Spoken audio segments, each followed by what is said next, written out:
ากฝันของเขาเป็นจริงได้แอบได้หญิงอกสาวสิหาถึงแม้นสิตายก็อย่าจังแม่นคุ้มค่าได้เกิดเป็นคนอุตสาห์อยู่มาตั้งโดนบ่เคยได้สนกับไผมาก่อนอยู่มาจนว่าผมดอนจึงได้พอตอนบ่นำตกคอนก่อนตายขอให้ได้ซ่อนเห็นสาวคนซ่อนเลยอยากติ่งนั่งเลยอยากติ่งนั่งหากว่าได้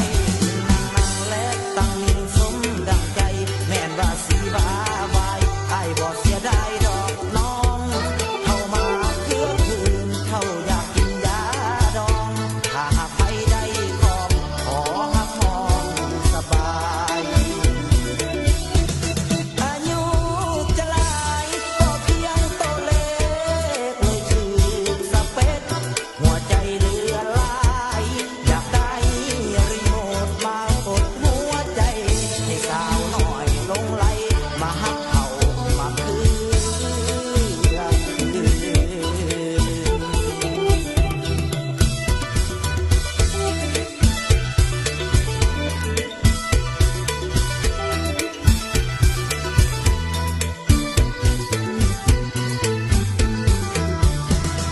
หากฝันของเขาเป็นจริงได้แอบได้หญิงอกสาวสิหา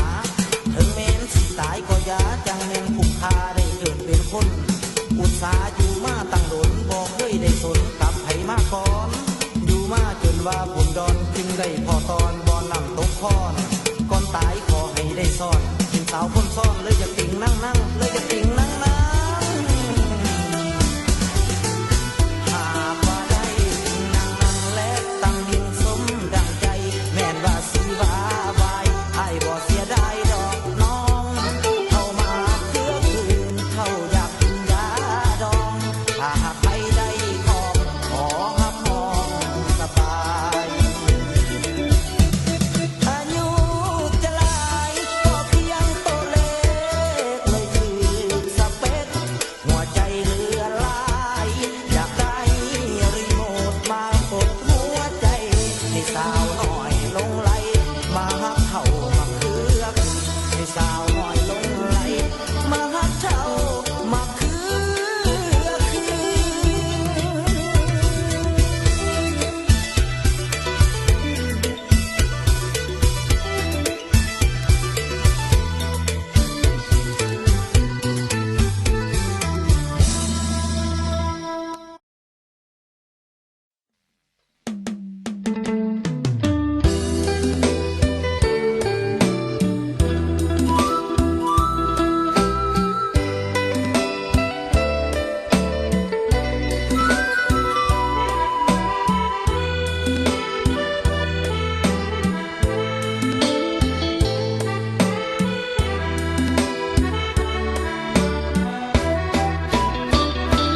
สาวสิเมืองซื้อกระเดืองไปทั่วอา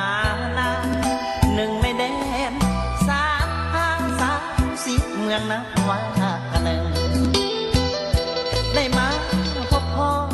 นวลละอ่อนอายตกตะลึงสาวสิเมืองหมายเลขหนึ่งงามแท่งามบาตา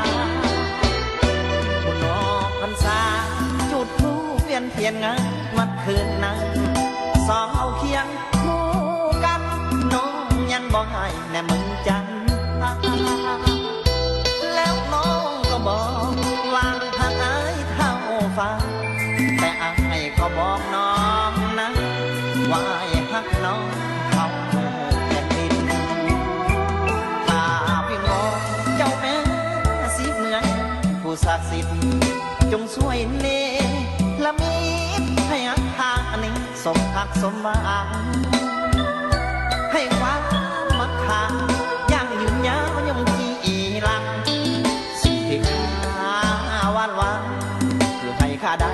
เป็นเคยสีเมืองสาวสีเมืองเอ้ยจำได้บ่ล่ะคำที่เฮาสัญญาสิ้นนอกพรรษาจะมาข้าดองสินสอดบ่าวสวรรค์บ่เคยวันสิ่งขาดใจอายนั้นยันสาวสีเมืองหลอกบอกบ่จริง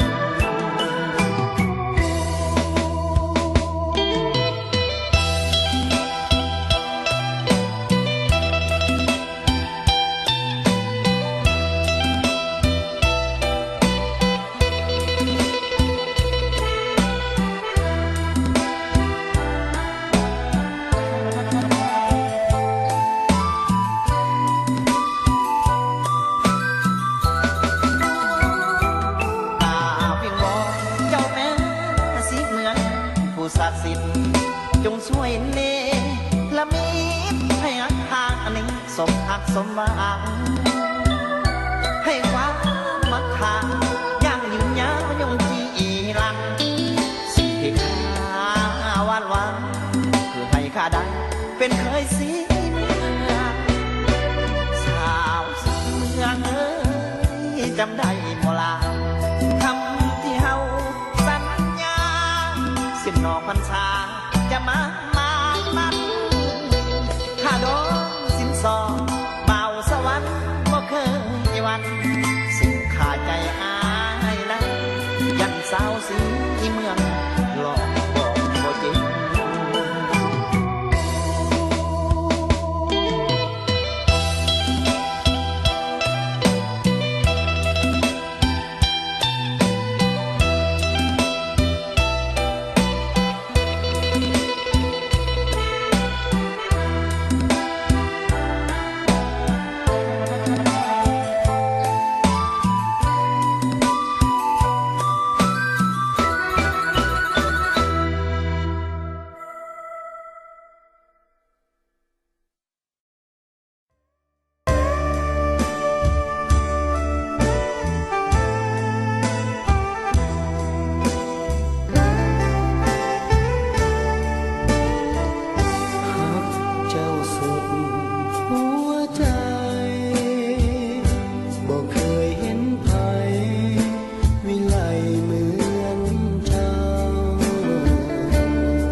ประทีปส่องแสงเยืองทาง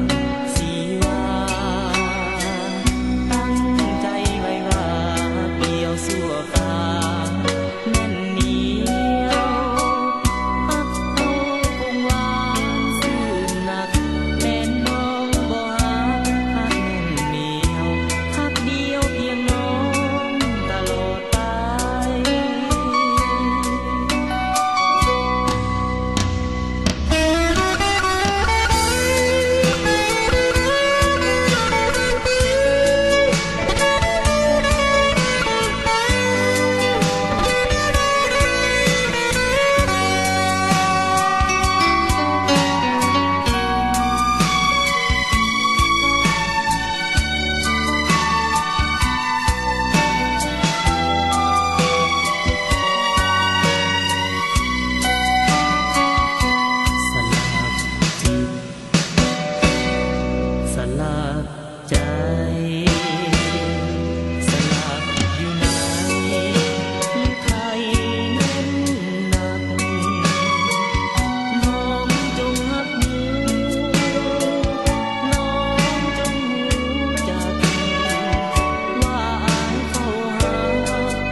เรื่องหักหน้ามนต์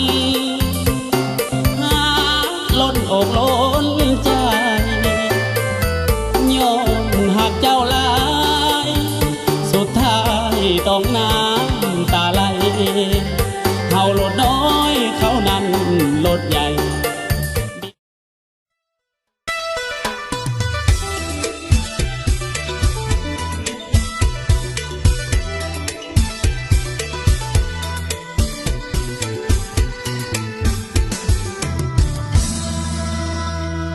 ลานางเอ้ยเห็นผู้สาวสิหาขอปานกาเอ้ยนั่นเห็นใครสาว17 18มาอยู่ไกลคันเป็นไทยก็เม็นเศร้าเห็นว่าเท่าจังสีน้อจังสีพวกผู้บ่าวก็ยังอายยังมีลมหายใจพร้อมผ่านไฟก็ยังกาพร้อมผ่านไฟ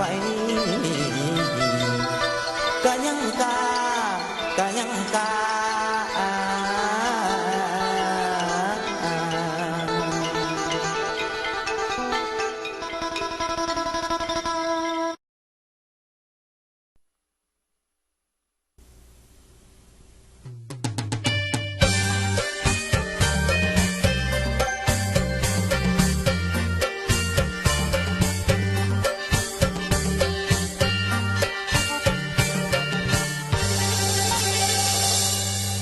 ขอย่อ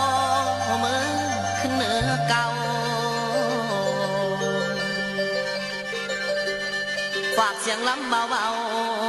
ๆไปถึงเจ้าพ่อแม่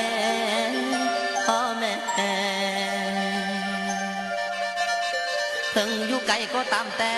ที่เคยฟังผู้ข่า3 คนห้องผ่านมาขอขอบใจเด้อน้องลาที่เสียทรงเป็นแห่งใจฝากเสียงล้ำลงไปแด่แฟนผู้เคยทำ